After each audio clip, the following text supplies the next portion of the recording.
कांग्रेस को 12 करोड़ वोट मिली है, वो उसके साथ में क्या? केवल कितने वोट मिली हैं? कायरों की पार्टी है, कायरों की। एक आदमी हक रहा, पूरी बीजेपी हक रही है, चुप बैठे सारे के सारे कायर हैं कि नहीं? देश का प्रधानमंत्री सबसे ज्यादा कायर है। 8 साल में 9 साल में एक प्रेस कॉन्फ्रेंस नहीं कर सका। आपातकाल है, 2024 को लेके आप अपनी रणनीति बनाइए और बीजेपी को अखाड़ फेंकने के लिए सब लोग मजबूती के साथ काम है। मोदी नहीं तो मैं, देखो मेरा चेहरा, मैं हूँ, मोदी नहीं तो मैं। मोदी की औकात कुछ नहीं है यार मेरे, वो अनपढ़ आदमी है, मैट्रिक पास आदमी नहीं है वो। हाँ बिल्कुल, मुझे मालूम है कैसा डंका बज रहा है और देश पूरी तरह से तबाह हो रहा है। लेकिन तीनों वही हैं जो हमने कहा, चीफ जस्टिस ऑफ इंडिया होने चाहिए, विपक्ष का नेता होना चाहिए, प्राइम मिनिस्टर। तो एक मांगी हमारी मानी सुप्रीम कोर्ट। अच्छे आए, इस मिट्टी में मिल गए। अमित शाह या मोदी किस खेत की मूली है? अगर एक व्यक्ति भी कहीं कोई बात कहता है, समाज की लड़ाई लड़ता है, समाज के हक की आवाज उठाता है, उसका भी महत्व होता है। और यहाँ आप जो देख रहे हैं, यहाँ 100 से ज्यादा संगठनों ने मिलके इस सम्मेलन का ऐलान किया। इतने लोग अगर मिलके समाज की बात कहने का प्रयास कर रहे हैं, उसकी लड़ाई को लड़ने का काम कर रहे हैं, तो निश्चित रूप से इसका बहुत महत्व है। और आने वाले समय के लिए मैं समझता हूँ समाज की लिए एक बहुत बड़ी बात है, इतने लोग उसकी आवाज उठा रहे हैं। सर, पूरे बहुजन समाज को एकजुट करने की बात हो रही है, लेकिन यादव जब दलित को पीटने लग जाते हैं, जैसे अभी खेसारी लाल यादव हैं उत्तर प्रदेश में, अपने घर में दलितों को बुलाते हैं, पीटते हैं शराब वगैरह पिला के। देखिए, ये कहीं कहीं एक आध उदाहरण हो सकता है। आप मुझे बताइए, क्या घरों में लड़ाई नहीं होती है? भाई भाई में लड़ाई नहीं होती है? मियाँ बीवी में लड़ाई नहीं होती है? आप जाके देखो अदालत में, अदालतों में आज की तारीख में कम से कम 50% मुकदमे सिर्फ मियाँ बीबी के झगड़े के हैं। लेकिन एक छोटा भाई भाइयों के बीच जमीन जायदाद के झगड़े। अगर माना ये चीज हजारों साल से जो स्थिति थी, वो स्थिति बदल के आज इतनी मतलब पहले से बहुत बेहतर हो चुकी है। आज कभी कभी आपको कहीं कहीं ये उदाहरण मिलते हैं, निश्चित रूप से ये भी नहीं मिलने चाहिए, लेकिन धीरे धीरे ये भी बंद होंगे। सर, अगर लोग इसके खिलाफ भी लड़ेंगे, आवाज उठाएंगे। ऐसा ही कुछ अगर कोई ब्राह्मण करता है तो वो जातिवाद है, लेकिन कोई ओबीसी जब दलित पे अत्याचार ऐसा करता नहीं है तब वो ऐसा नहीं है। घर की लड़ाई है। जो भी जाति की और धर्म की लड़ाई करता है वो निश्चित रूप से गलत कर रहा है, उसके विरोध में आवाज उठेगी, उठनी चाहिए और उठ रही है। ऐसा नहीं है कि वो करेगा तो नहीं होगा। जो अगर धर्म के आधार पर, जाति के आधार पर करेगा, यही होगा। हाँ, ये सारी चीजें हैं। सर, अगर सोसाइटी में ऐसे एग्जाम्पल हैं, इसका मतलब है कि सोसाइटी डिवाइडेड है, और आप बहुजन एकता की बात कर रहे हैं। तो जब डिवाइडेड है तभी तो एकता की बात हो रही है। अगर एक होती तो काहे की बात होती भाई मेरे? क्योंकि डिवाइडेड है। बहुत लंबी लड़ाई हुई ना, फिर क्या दिक्कत है इसमें?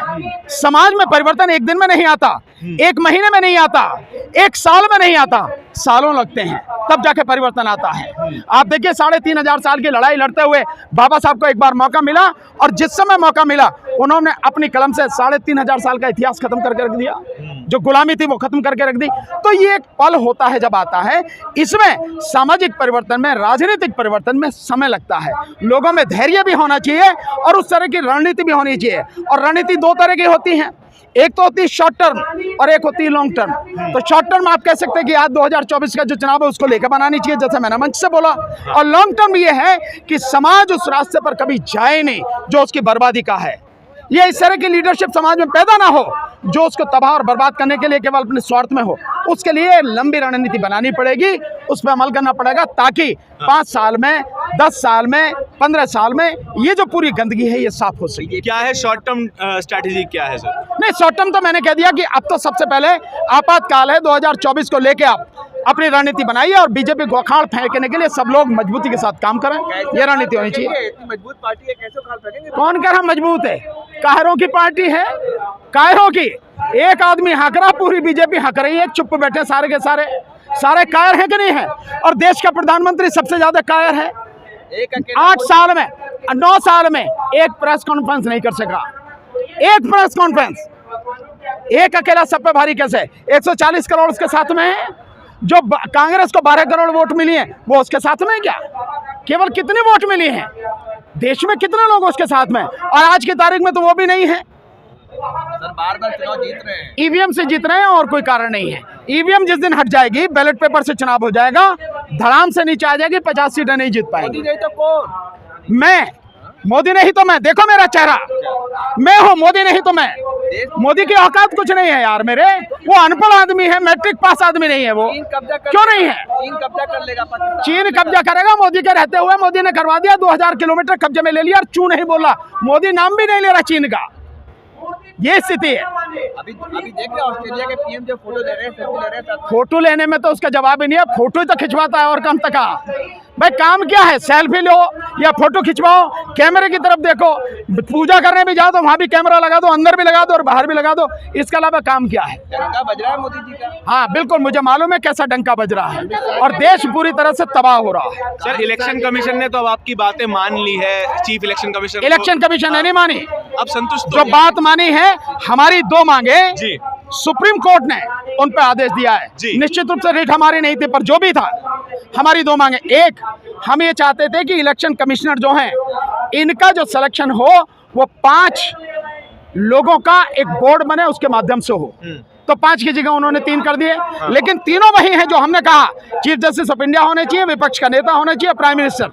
तो एक मांग ये हमारी मानी सुप्रीम कोर्ट ने, और दूसरा ये कि इसके चीफ इलेक्शन कमिश्नर के साथ साथ जो और 2 इलेक्शन कमीशन है उन सभी को समान अधिकार होने चाहिए जैसे चीफ इलेक्शन कमिश्नर को है, और उनको समान संरक्षण मिलना चाहिए।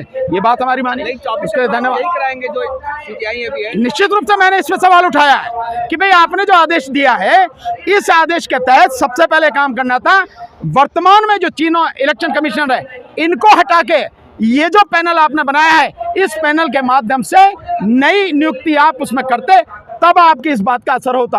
अगर यही चुनाव कराएगा तो इसका कोई मतलब नहीं। चुनाव में मुद्दे क्या होंगे सर 24 में? बहुत मुद्दे हैं, बेरोजगारी मुद्दा है, महंगाई मुद्दा है, शिक्षा मुद्दा है, और प्राइम मिनिस्टर का भ्रष्टाचार मुद्दा है, किसानों का मुद्दा है, मजदूरों का मुद्दा है, सुरक्षा का मुद्दा है, महिलाओं के अधिकारों का मुद्दा है, सारे मुद्दे हैं। ये सब मुद्दे गौन हो जाते हैं हिंदू मुसलमान पर। नहीं, वो मीडिया करता है, मुद्दे ये हमेशा जिंदा रहते थे, हैं और आगे भी रहेंगे।